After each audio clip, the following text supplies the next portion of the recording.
Bismillahirrahmanirrahim. Assalamualaikum warahmatullahi wabarakatuh. Alhamdulillah bertemu kembali kita di siri yang keempat. Siri yang keempat untuk kita ulas buku ini, Anda Bisa Berbicara. Pagi ini, tuan-puan, saya sekali lagi Muhammad Syarif Rahman daripada page Ilmu Bercakap, berkongsi juga dengan dalam Facebook Kepentas. Alhamdulillah, kita nak bicarakan sikit saja pagi ini sebelum kita menjelang tengah hari bersiap untuk ke masjid. Ada sahabat-sahabat kita, insya-Allah. Pada tahap 1, kaedah 4 ini adalah kemahiran yang begitu asas, iaitu kuatkan suara. Suara, kita gunakan suara ini adalah asasnya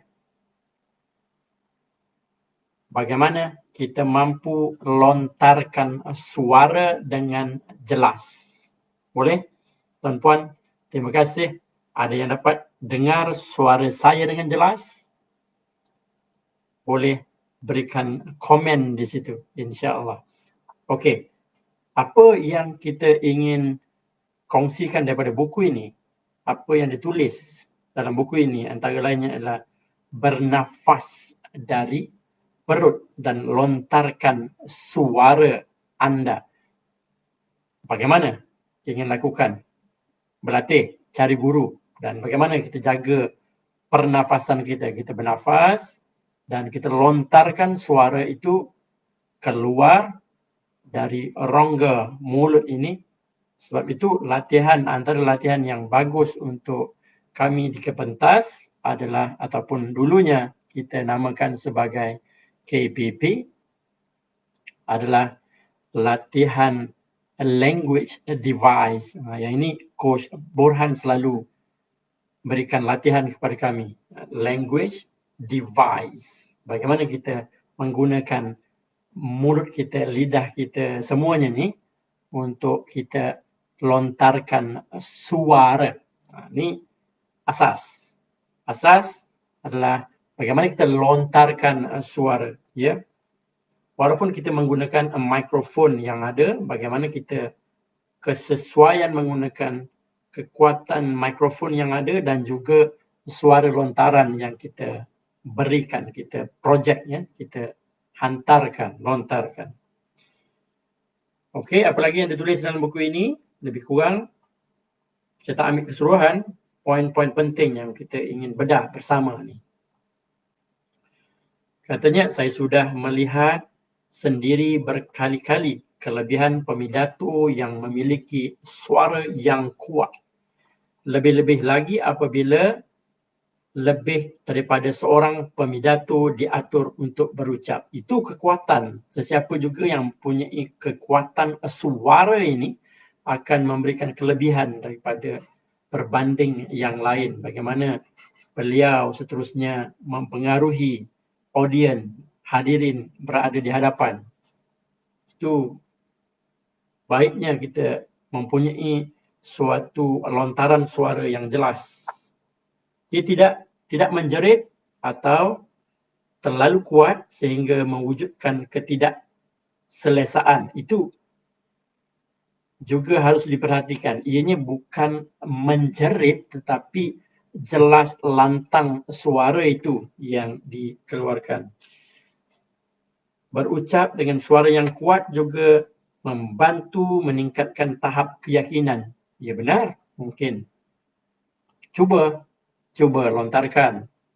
Dari awal lagi, bagaimana anda tampil, Bismillahirrahmanirrahim, senyum, dan Assalamualaikum warahmatullahi wabarakatuh.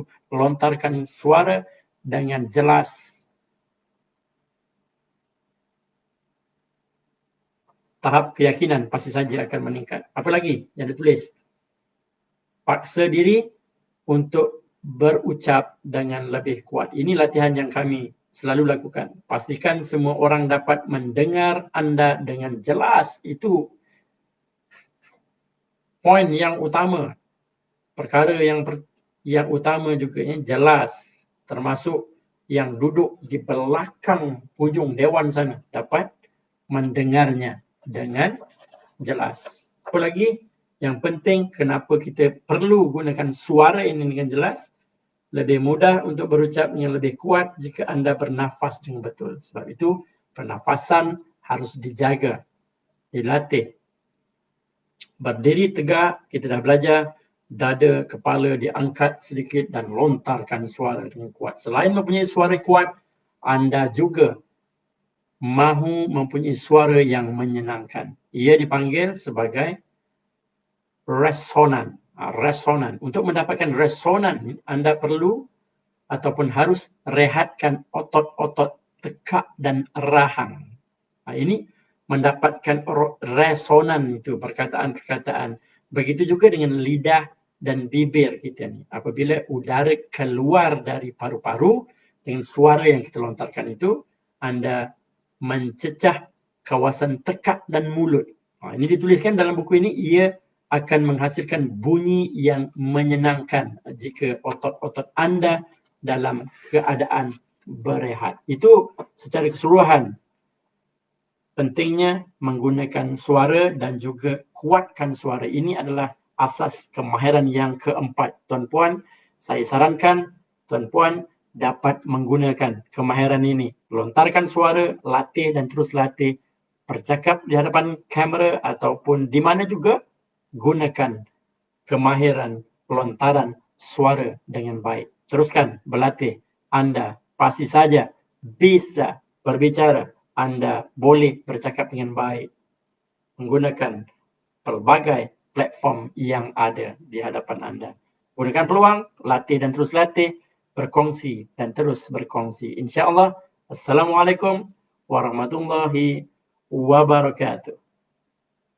Terima kasih semua.